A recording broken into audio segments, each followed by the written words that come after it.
Eh bien salut à tous, c'est Ryzen, j'espère que vous allez bien. Aujourd'hui on se retrouve pour le troisième épisode de la série Preset, donc je vais vous apprendre à faire une Smooth Rotation, donc c'est dans le même style que les deux précédentes, sauf que ça ressemble à ça.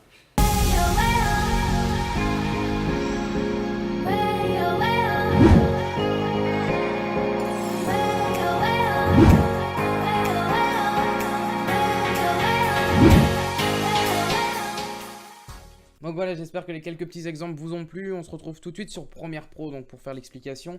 Avant tout, n'hésitez pas, non, téléchargez le lien qui est dans la description bien sûr pour avoir le preset. Lien totalement gratuit, c'est cadeau, c'est Noël avant l'heure, je vous donne tout gratuit. Voilà, on va vite fait couper le son parce que ça va me saouler. Hop, donc ici, j'ai sélectionné mes deux clips, donc deux clips de base, je les ai pris au hasard, on s'en fout un petit peu, il n'y a pas de colorimétrie, il n'y a rien. Mais c'est pas le principe de la vidéo, ici c'est juste pour faire le preset. Donc tout d'abord, première chose avant de pouvoir faire n'importe quoi, c'est d'importer le preset dans Premiere Pro tout simplement. Donc pour faire ça, vous allez dans votre dossier d'effets ici tout simplement, sur preset, vous allez faire clic droit et là vous allez avoir importé les préconfigurations. Tout simplement, voilà. Ensuite, vous avez le Smooth Rotation LRY. Pourquoi LRY? En fait, c'est parce que c'est mon nom de Video Maker. Du coup, c'est un peu mon nom d'entreprise et du coup, j'ai laissé LRY, j'avais pas envie de le renommer et voilà, du coup, vous avez le LRY, mais vous inquiétez pas, c'est moi. Donc, c'est bien ma rotation. Vous allez tout simplement la télécharger et l'importer dans le logiciel. Quand vous allez la mettre, vous allez avoir le Crosspin Transition, donc vous ouvrez les dossiers et là, vous allez arriver sur du Crosspin SAO2, SAO1, SO2 et SO1. C'est pas du tout des formules chimiques, vous inquiétez pas, c'est juste les noms que j'ai donnés. Pourquoi SAO et pourquoi SO? SAO, c'est tout simplement pour le sens anti-horlogique, donc sens contraire des aiguilles d'une montre. Et le SO, sens horlogique, sens des aiguilles d'une montre. Et le 1 et le 2, tout simplement, celui à appliquer sur le 1, on l'applique sur le clip numéro 1. Et le 2 sur le clip numéro 2. Donc rien de compliqué. Pour vous faciliter la vie, surtout pour faciliter la mienne quand je fais les montages. Sinon, je ne m'y retrouve pas avec tous les effets. Bon, bref. Ensuite, ce qui est important, c'est de se mettre au moment de la transition. Bien sûr, si je fais de la merde, on va pas s'y retrouver. Donc voilà, ici, on se met au moment de la transition. Voilà, l'image prêt, on y est. Ici, pour celui-ci, c'est pas comme les deux autres. Vous pouvez soit le faire en 20, donc une transition sur 20 images ou une transition sur 40 images. Ici, on va tester sur 40 images pour voir ce que ça donne. Du coup, on appuie sur Maj et flèche de gauche et on appuie 4 fois. Je vais arrêter de taper le clavier parce que je crois qu'au micro, ça va être insupportable. Et vous faites le même de l'autre côté, donc 4 fois à droite. 1, 2, 3, 4, voilà. Et là, vous coupez aussi.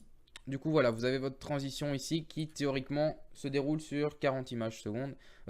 Sur 40 images secondes, je dis n'importe quoi. Donc, qui se déroule sur 40 images, tout simplement. Et ici, on va simplement, très simplement, appliquer le SO sur le... Je fais de la merde. On va tout simplement appliquer le SO sur le 1 ou bien le SAO, c'est comme vous voulez. Et le SO sur le deuxième, tout simplement. Et là, on a notre rotation. On va tout de suite calculer les images. Mais si mon logiciel... Ok, il calcule un peu plus vite. Pendant le calcul, n'hésitez pas à mettre le petit pouce bleu, le petit commentaire pour me motiver un maximum pour faire d'autres vidéos. Et n'hésitez pas à me dire quelle idée vous avez à faire en preset qui pourrait être intéressant. Voilà, la prévisualisation, j'avais dit le rendu, mais bon, bref, c'est le même. Elle est terminée, on va pouvoir voir ce que ça donne. Et vous voyez que vous avez bien votre Smooth Rotation qui est faite très simplement en appliquant juste un effet. Une remarque qui m'a été faite sur la dernière vidéo, un abonné m'a demandé, m'a dit que lui il faisait autrement, il faisait sur un calque d'effet. Donc c'est pareil, donc si vous voulez directement le faire sur un calque d'effet, pas modifier vos rushs bruts, vous allez tout simplement dans projet, vous faites nouvel élément, et là dans nouvel élément, vous sélectionnez calque d'effet, vous faites tout simplement OK. Et là vous venez mettre le calque d'effet juste par-dessus où vous avez cuté tout simplement, hop, on va faire ça, hop. Vous venez l'appliquer sur le moment du cut. Et voilà, donc là vous faites votre effet, ça revient au même quoi. Vous mettez, là vous appliquez du coup le SO ou le SAO sur ces deux petits calques d'effet.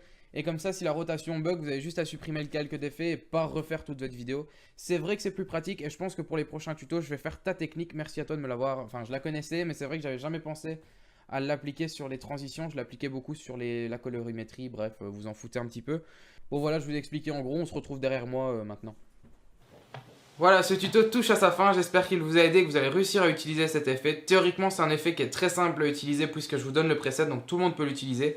D'ailleurs, si vous n'avez pas vu les deux tutos précédents sur les presets, je vous les mets ici en haut là.